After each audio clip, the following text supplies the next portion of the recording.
À présent, une brève histoire des États-Unis d'Amérique. Salut les enfants, vous êtes prêts? Il était une fois en Europe des gens qu'on appelait pèlerins. Ils avaient peur d'être persécutés. Alors, ils voguèrent vers le Nouveau Monde pour ne plus jamais avoir peur. Oh, comme je suis détendu! Oh, je me sens drôle, va bien! Mais dès leur arrivée, ils furent accueillis par des sauvages et à nouveau ils eurent peur. Alors ils les tuèrent tous. On pourrait penser qu'anéantir un peuple ça calme, pas du tout. Au lieu de ça, ils eurent peur les uns des autres.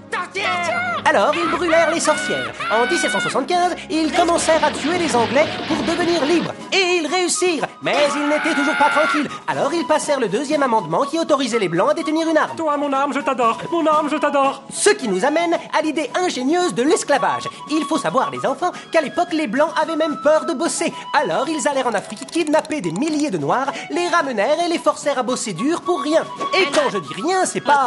Chez Walmart, je gagne rien. Rien, c'est $0. Que cheap, pot de balle. C'est comme ça que les États-Unis sont devenus le pays le plus riche du monde. Est-ce que tout ce pognon et ce travail gratos, ça a calmé les Blancs? Sûrement pas. Ils eurent encore plus peur, parce qu'après 200 ans d'esclavage, il y avait plus de Noirs que de Blancs dans le Sud. La suite est facile à deviner. Les esclaves se rebellèrent et commencèrent à trancher la tête de leur maître. Les Blancs flippaient complètement et disaient « Je veux vivre, ne me tue pas, grand homme noir !» Samuel Colt tomba à pic en 1836 avec son arme qui tirait plusieurs coups sans qu'on ait à la recharger. Les Blancs du Sud hurlèrent. Mais c'était trop tard. Le Nord avait gagné la guerre de sécession et affranchi les esclaves. Ils étaient libres de tuer leur maître. Et eux disaient « Oh non, nous allons mourir !» Les esclaves ne se vengèrent pas. Ils voulaient juste vivre en paix. Mais il n'y avait pas moyen de convaincre les Blancs.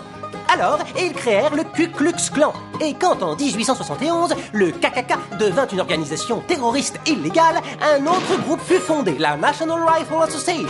Bientôt, le pays passa une loi interdisant aux Noirs de posséder une arme.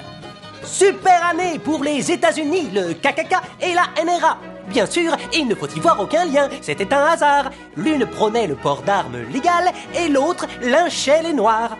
Tout ceci dura jusqu'en 1955, quand une femme noire viola la loi en refusant de s'asseoir au fond du bus. Les Blancs étaient sciés. Pourquoi elle reste là? Qu'est-ce qui se passe? Il y eut une de ces pagailles. Les Noirs exigeaient des droits et les Blancs balisaient à mort et hurlaient « Sauvez-vous! Sauvez-vous » C'est ce qu'ils firent. Ils s'enfuirent vers les banlieues où tout était blanc, sûr et propre. Ils s'achetèrent 250 millions d'armes, posèrent des verrous et des alarmes chez eux et des grilles dans tout le voisinage. Enfin, ils étaient rassurés dans leur petit nid douillet.